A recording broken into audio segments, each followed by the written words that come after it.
ओम नमस्कार।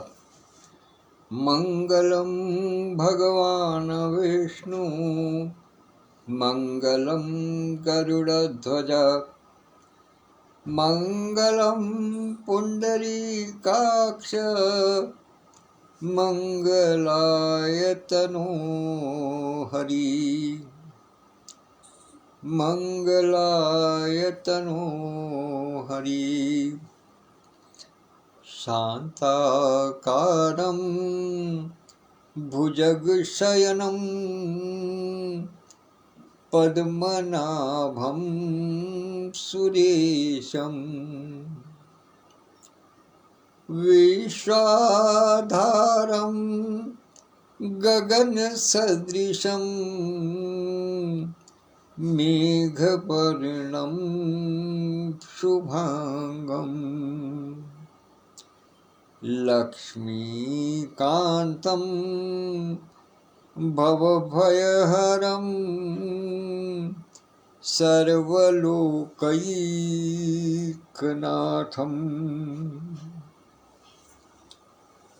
भगवान श्री विष्णु के चरण कमलों में नमन वंदन करते हुए मैं आज विलंब से आप सबके समक्ष उपस्थित हूँ। इसके लिए क्षमा प्रार्थी हूँ, किंतु वार्तालाप कुछ ऐसी थी, कुछ वातावरण ऐसा था कि मैं चाह कर भी उस समय नहीं उपस्थित हो सका। तो आइए अब बिना समय को गंवाएं आज के वाक्यांश पर बात करते हैं।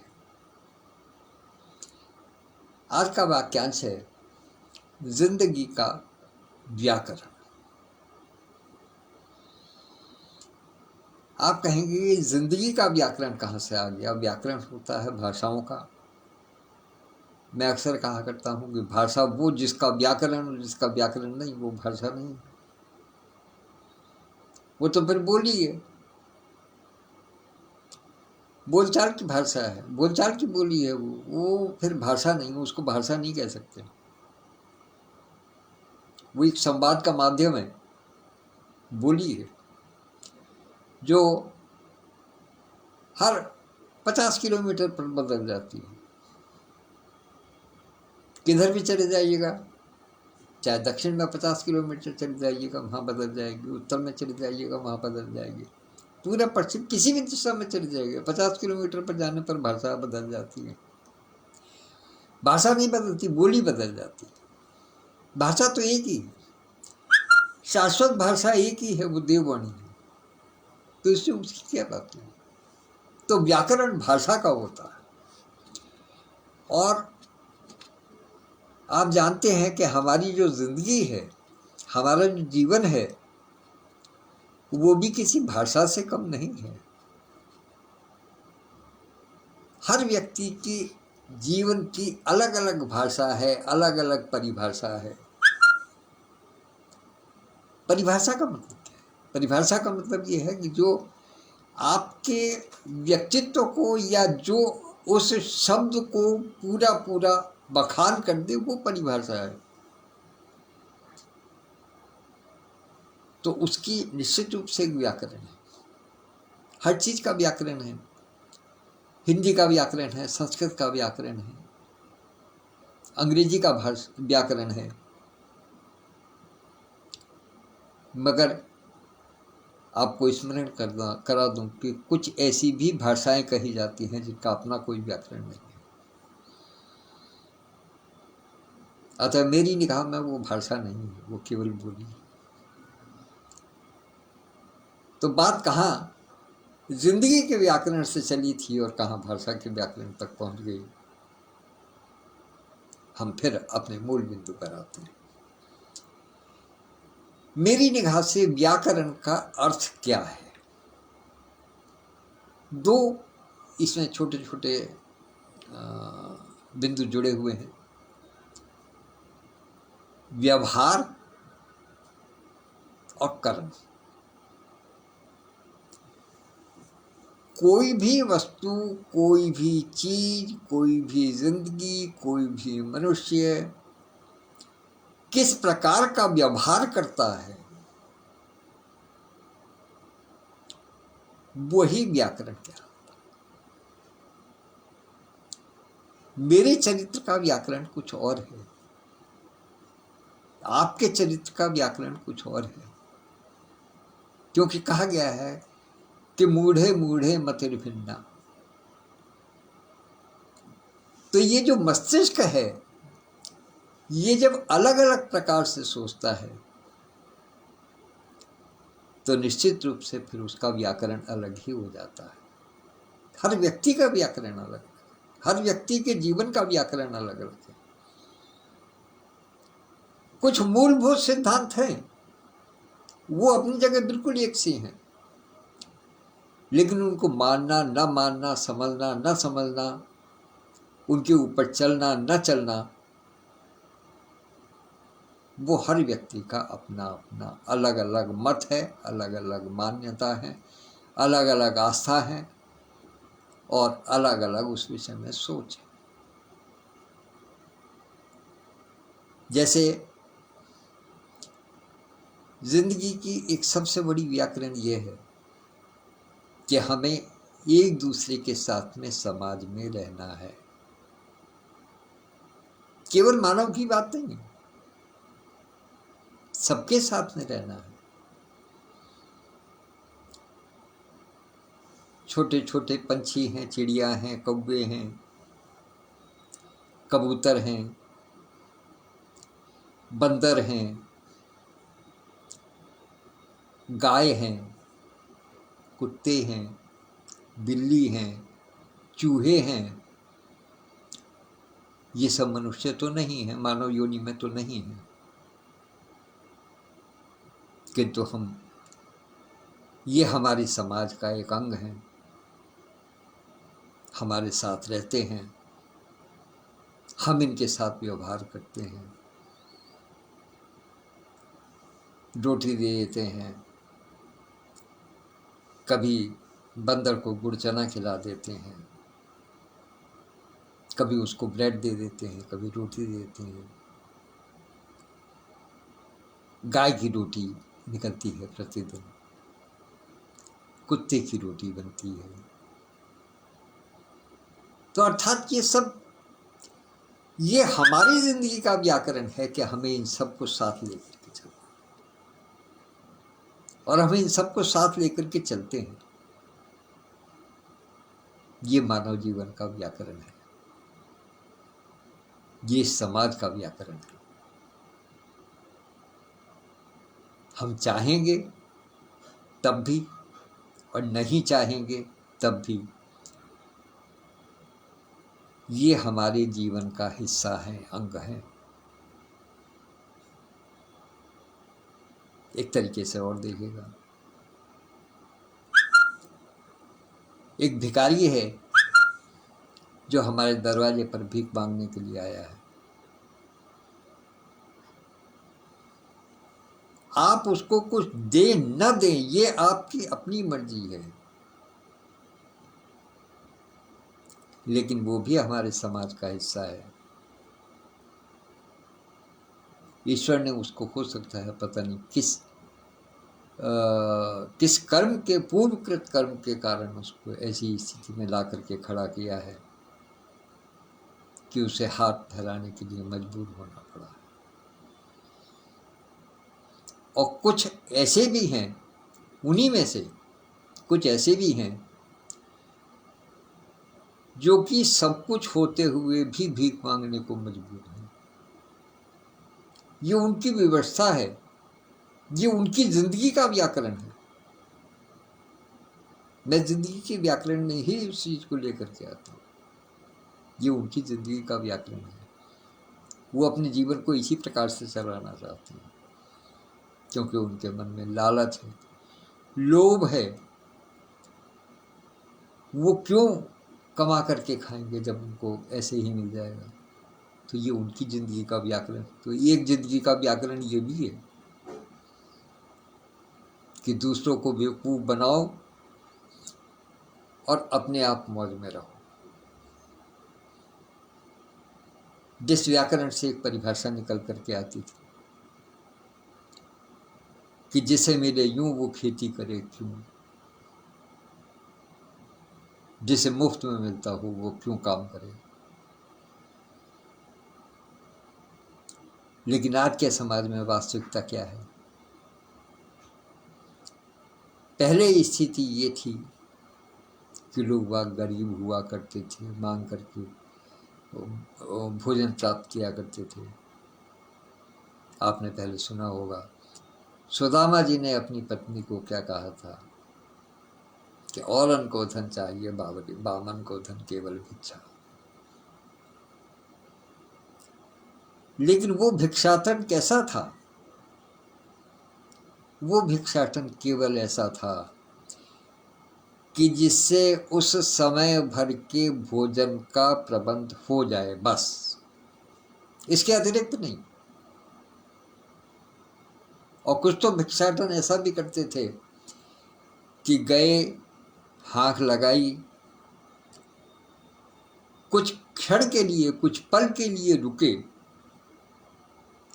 यदि अंदर से आवाज आ गई या किसी की आहट आ गई तो भले ही रुक गए,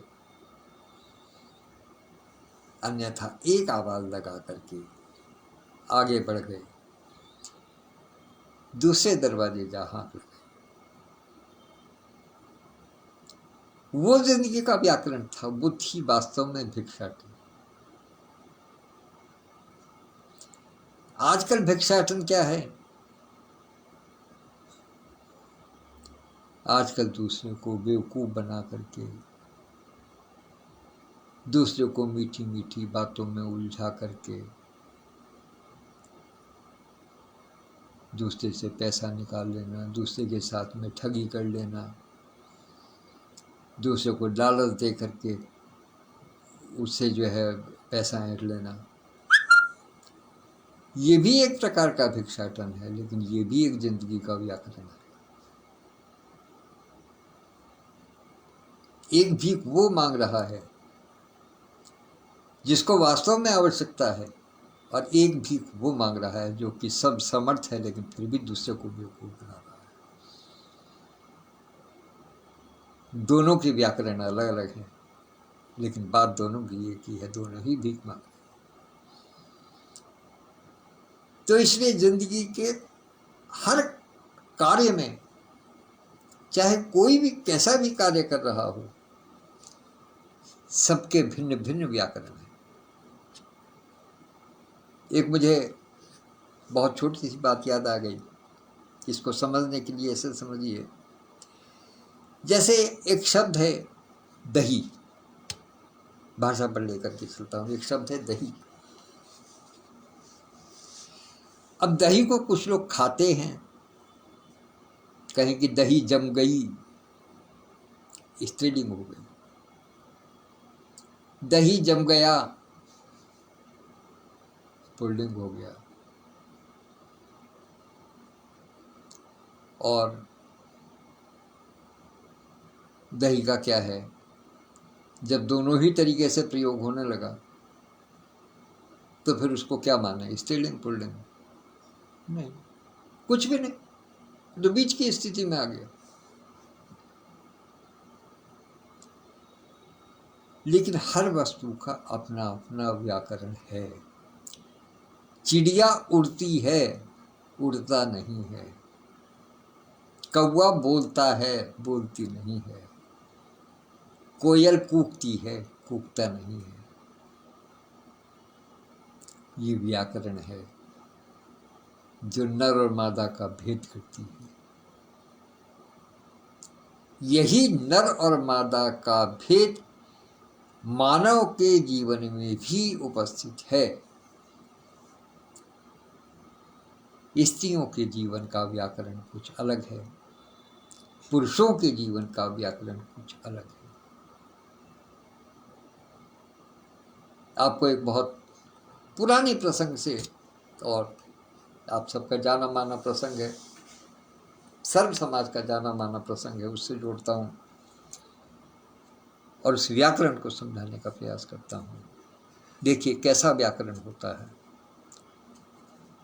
पुरुष के और स्त्री के व्याकरण के बीच में क्या भेद है। जिस समय पंचवटी में रावण छल से माता सीता के हरण की योजना बना करके पहुंचता है और उस समय वो भिक्षा की बात करते हैं, रावण भिक्षा की बात करता है ब्राह्मण के वेश में। माता सीता मना कर देती, कहती हैं मैं अपने देवर की जो आन की रेखा है, जो उन्होंने मेरे लिए एक सीमा रेखा खींच दी है, मैं उससे बाहर जाकर के नहीं। और रावण उस सीमा रेखा को पार नहीं कर सकता, उसके अंदर उतना तेज नहीं था। और सीता जो है वो उससे बंधी हुई है। दोनों की अपनी अपनी स्थितियां हैं, वो अंदर आ नहीं सकता, वो बाहर जाना नहीं चाहती। तो उस समय रावण ने अपने छल के व्याकरण से क्या प्रपंच रचा कि जिसके आगे माता सीता को मजबूर होना पड़ा उस रेखा को लांघने के लिए। उन्होंने कहा ये स्त्री का धर्म है कि यदि कोई भिक्षा के लिए कोई साधु दरवाजे पर है और वो यदि वहां से भूखा लौट जाता है, बिना भिक्षा लिए हुए लौट जाता है, तो वो फिर उस स्त्री का अपमान है, वो उस भिखारी का अपमान है, वो नारी के चरित्र पर एक धब्बा है।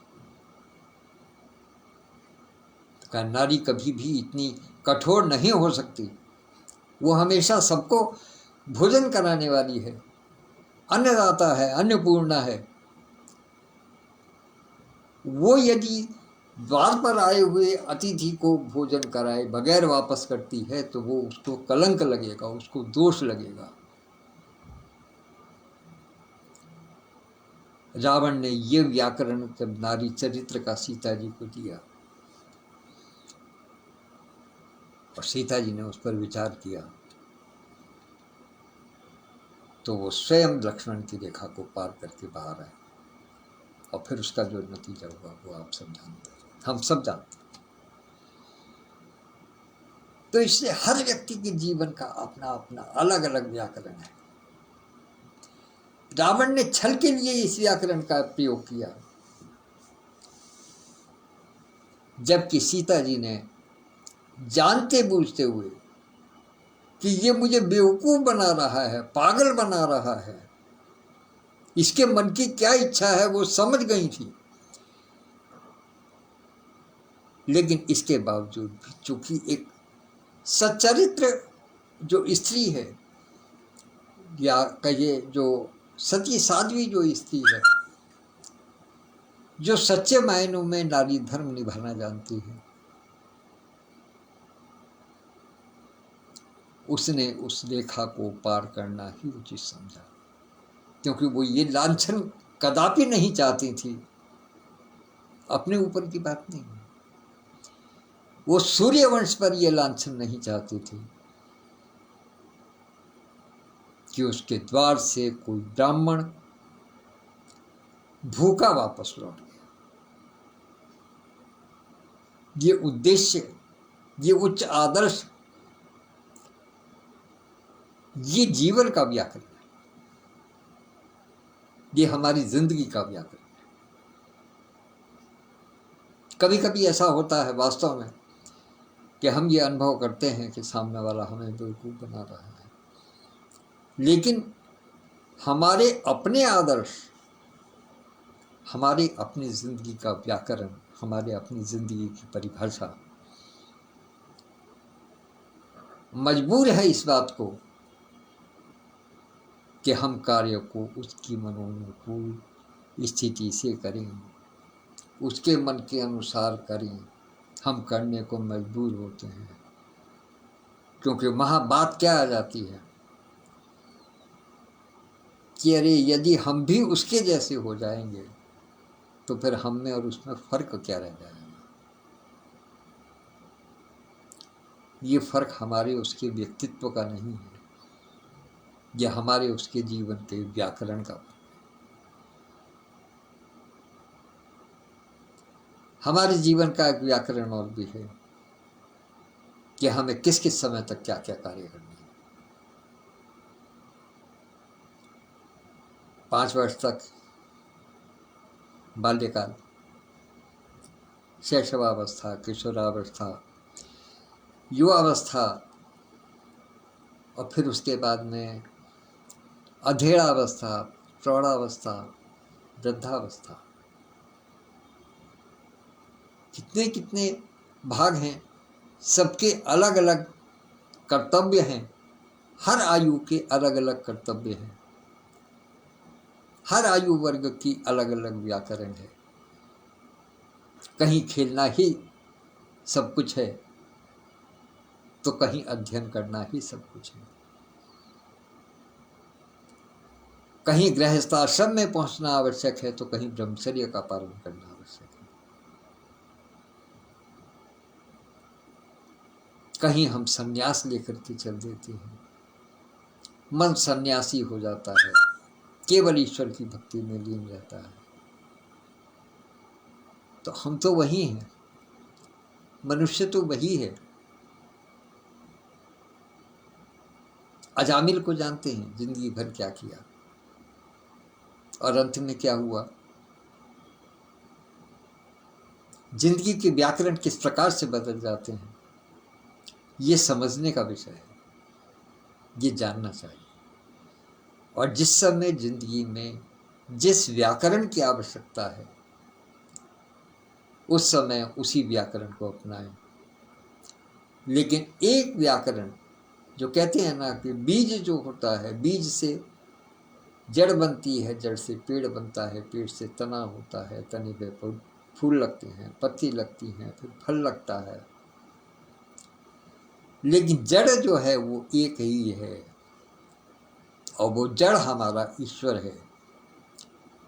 जिंदगी में और कुछ भी करें, किसी भी व्याकरण पर चलें, किसी भी ओर चलें, अच्छा करें बुरा करें, कुछ भी करें, लेकिन हमेशा ध्यान रखें कि हमारी पूरी जिंदगी के व्याकरण की एक धुरी है जिसका नाम ईश्वर है।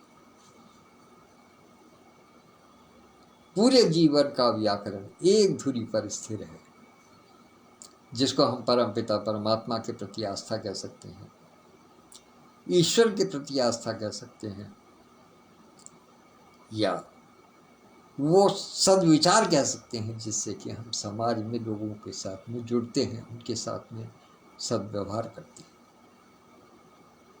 ये जीवन का व्याकरण है। तो मित्रों, इन्हीं शब्दों के साथ में मैं अपनी वाणी को विराम देता हूँ और